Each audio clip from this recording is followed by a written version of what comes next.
हर योजना का नाम बदलने की जो सनक है ये समझ में नहीं आती है। किसी की निजी महत्वाकांक्षा, सनक और पूर्वाग्रहों के आधार पर न तो पेश होना चाहिए और न ही पास होना चाहिए। धन्यवाद आदरणीय अध्यक्ष महोदय जी।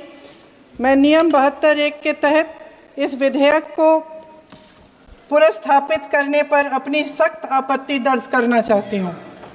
महात्मा गांधी ग्रामीण रोजगार गारंटी कानून पिछले 20 सालों से ग्रामीण भारत को रोजगार देने में और ग्रामीण अर्थव्यवस्था को मजबूत बनाने में सक्षम रहा है। ये एक इतना क्रांतिकारी कानून है कि जब इसको बनाया गया तो सदन के सभी राजनीतिक दलों ने इससे पूरी सहमति दी। इसके द्वारा 100 दिन का रोजगार इस देश के गरीब से गरीब लोगों को मिलता है, हमारे गरीब से गरीब भाई बहनों को।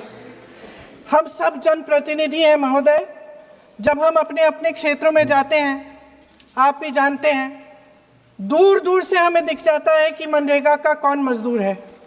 सबसे गरीब होता है, चेहरे पे झुर्रियाँ होती हैं, हाथ मिलाए तो सर हाथ पत्थरों की तरह। हाँ सर, मैं कर रही हूँ, पहुँच रही हूँ, मुझे पहुँचने दीजिए। नहीं, 1 मिनट लूंगी, मुझे पहुँचने दीजिए।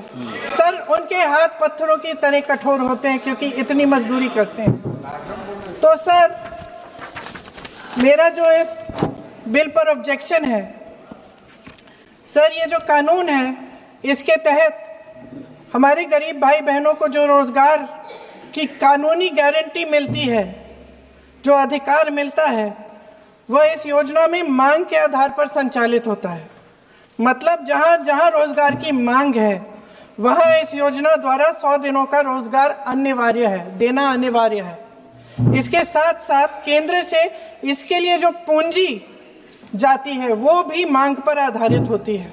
यानी कि इस योजना के लिए जितने पैसे जहां भेजने हैं, कितने भेजने हैं, वह जमीनी परिस्थितियों पर आधारित होता है और मांग के आधार पर निर्धारित होता है।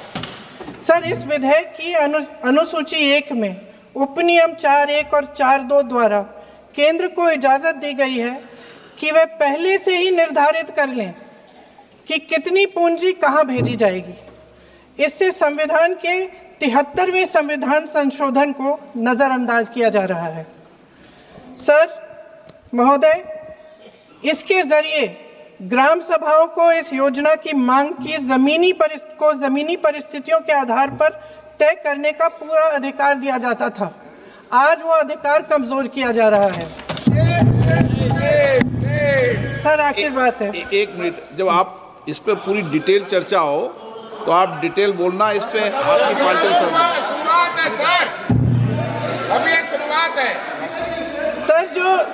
सर जो हमारे संविधान की जो मूल भावना है कि हर एक व्यक्ति के हाथों में शक्ति होनी चाहिए, वही मूल भावना पंचायती राज में है और उस मूल भावना के विरोध है ये जो अधिनियम जो ये विधेयक आ रहा है। सर, इस विधेयक के जो प्रबंधन है जिससे रोजगार का जो अधिकार है, कानूनी अधिकार है, वो कमजोर हो रहा है, वो हमारे संविधान के विपरीत है। सर ये हमारे इसी सदन ने ये कानून बनाया और इसी सदन ने ये अधिकार जनता को दिया है।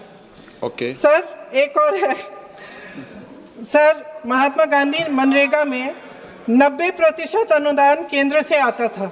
इस विधेयक द्वारा ज्यादातर प्रदेशों में अब 60% आएगा, इसको घटाया गया है। ओके।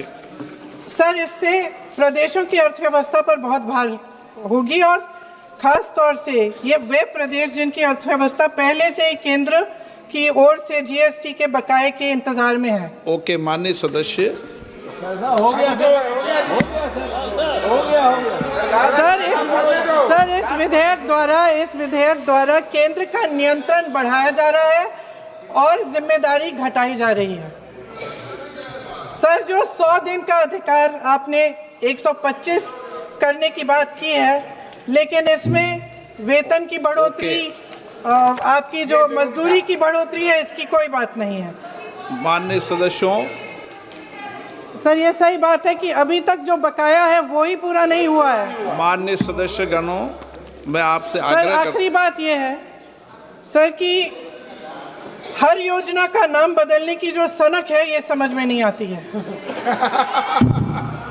सर जब जब ये किया जाता है तो सरकार केंद्र को पैसे खर्चने पड़ते हैं। माननीय सदस्यों, मैं आपसे आग्रह करता हूं, ये सर आप पोस्टर रख दे नीचे। मैं ये रख दूं? नहीं, आप पीछे वाले माननीय सदस्य, आप 72 में नियम में विरोध कर दें आप। ठीक। सर आखिरी पॉइंट है कि बिना चर्चा के, बिना इस सदन की सलाह लिए इस तरह से जल्दी में विधेयक को पास नहीं होना चाहिए। सर ये विधेयक वापस लिया जाना चाहिए। इसके बदले में सरकार को एक नया विधेयक पेश करना चाहिए। खत्म करूं? महात्मा गांधी जी मेरे परिवार के नहीं थे, लेकिन मेरे परिवार जैसे ही हैं और इस पूरे देश की यही भावना है sir. No, very good. Sir इस पूरे देश की यही भावना है। नो, माननीय सर आखिरी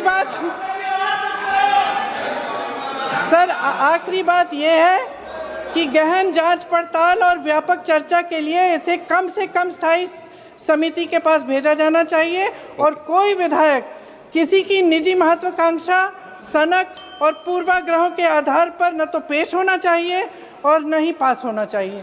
धन्यवाद।